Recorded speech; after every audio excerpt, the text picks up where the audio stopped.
quem acredita que a arte é uma ferramenta de transformação da sociedade? Mas o que é que te faz achar isso? Bem, a minha história começa há 10 anos atrás, quando eu ainda trabalhava com arquitetura de interiores e era o local que eu acreditava que eu ia colocar a arte e as minhas prioridades. Mas eu ainda não estava muito bem satisfeita com isso, esse casamento ainda não estava acontecendo muito legal. E até que eu recebi um dia no e-mail uma newsletter falando sobre Medellín. Na época, eles estavam saindo do ranking de uma das cidades mais perigosas do mundo e estavam ganhando o conhecido como Prêmio Nobel do Urbanismo por conta da sua transformação social. E o que antes era um cenário de guerra, hoje é arte.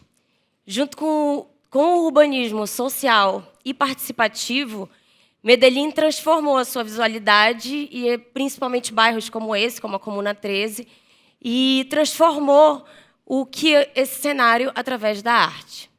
Esse projeto, ele entrou nas minhas ideias e ficou ali numa caixinha de inquietude, porque para mim parecia que fazia muito mais sentido a arte nesse local, andando lado a lado com o urbanismo e colocando minhas prioridades, pensando na arte como essa ferramenta de transformação. Nesse mesmo ano, eu e o Almir Trindade, meu sócio, artista visual, a gente fez esse projeto, a Azimuth, que era a primeira exposição individual dele, mas que a gente decidiu usar a arte como um primeiro experimento de entender como é que a gente ia dialogar através daquilo, como é que a gente ia se aproximar da comunidade local, como é que a gente ia transformar e ocupar espaços públicos.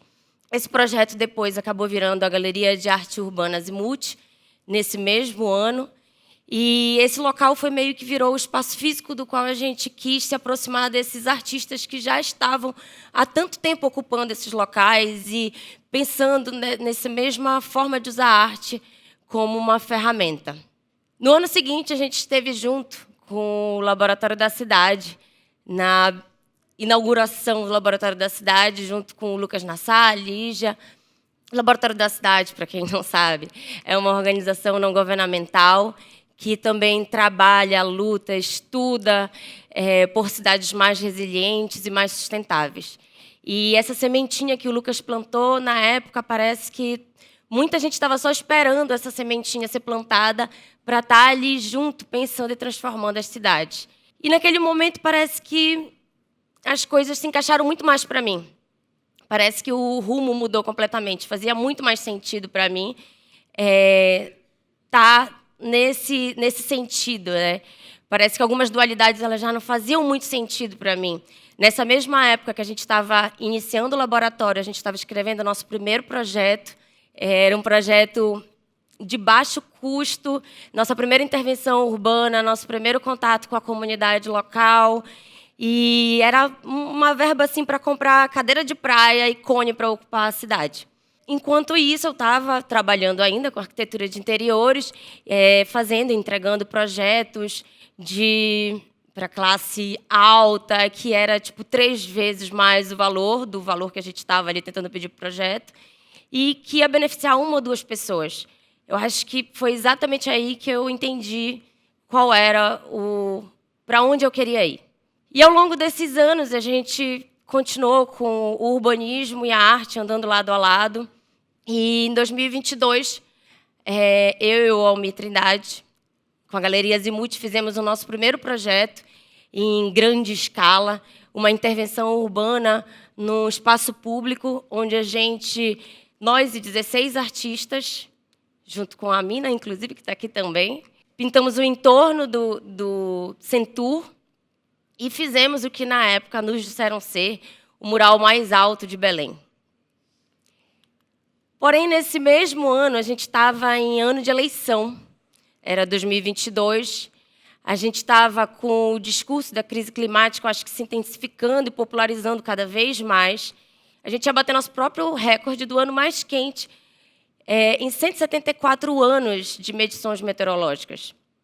E, como laboratório, a gente queria entrar nesse circuito de discutir sobre clima usando a cultura. A gente queria estar nesse cenário de cultura e clima, e a gente pensou como é que a gente ia fazer isso, pensando numa arquitetura efêmera, numa intervenção urbana, pensando num projeto em grande escala, até que no Dia da Amazônia nasceu o MIA, o Museu Itinerante da Amazônia, esse cubo de 8 por 8 por 8, que foi feito na beira do rio, por nós, junto com um coletivo e 6 artistas do Norte e do Nordeste, onde elas trouxeram suas artes de diversas técnicas, fotografias, colagens, mas todas tinham em comum trazer os seus princípios também, trazer sobre a sua ancestralidade, sobre os seus territórios.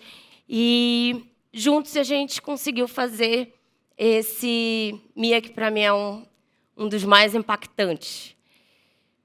Porém, no ano seguinte, a gente de fato chegou no ano mais quente e a gente estava se caminhando para o outro ano que seria ainda mais quente.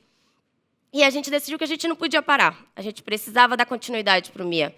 A gente precisava pensar num novo MIA que ocupasse novos espaços, que dialogasse com mais gente, que tivesse mais tempo de exposição, que trouxesse mais pesquisadores juntos, que trouxesse mais artistas juntos.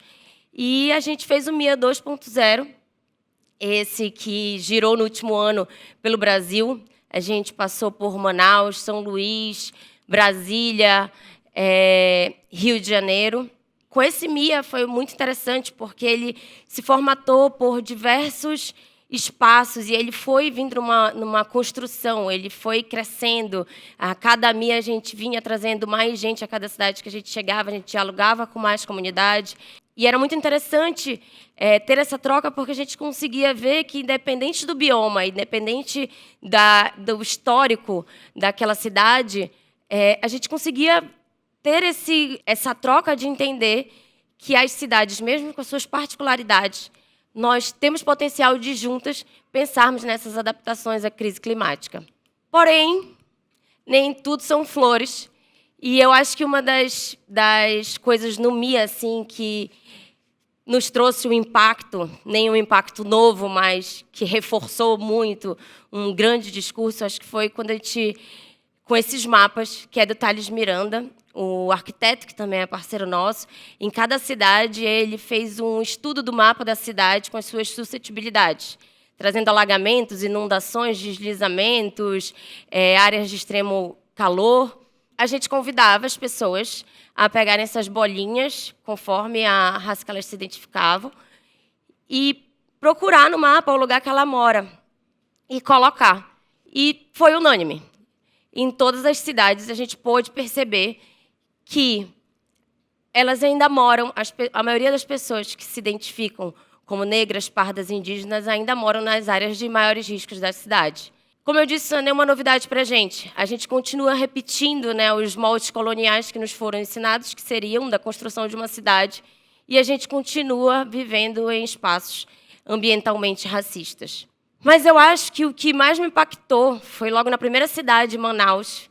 A gente tem essa série de obras que são fotografias das cidades que a gente passou, mexidas com inteligência artificial e design gráfico, que traz essa distopia, traz esse drama para a cidade de como poderia ser um futuro se realmente a gente não se cuidar, né?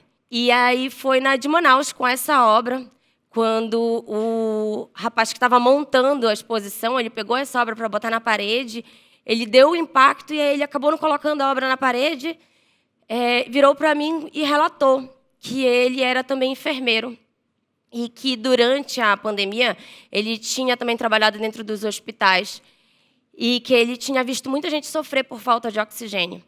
E que, em 2024, quando eles tiveram aquelas grandes fumaças, a seca por conta do desmatamento, ele teve esse mesmo sentimento de uma impotência respiratória.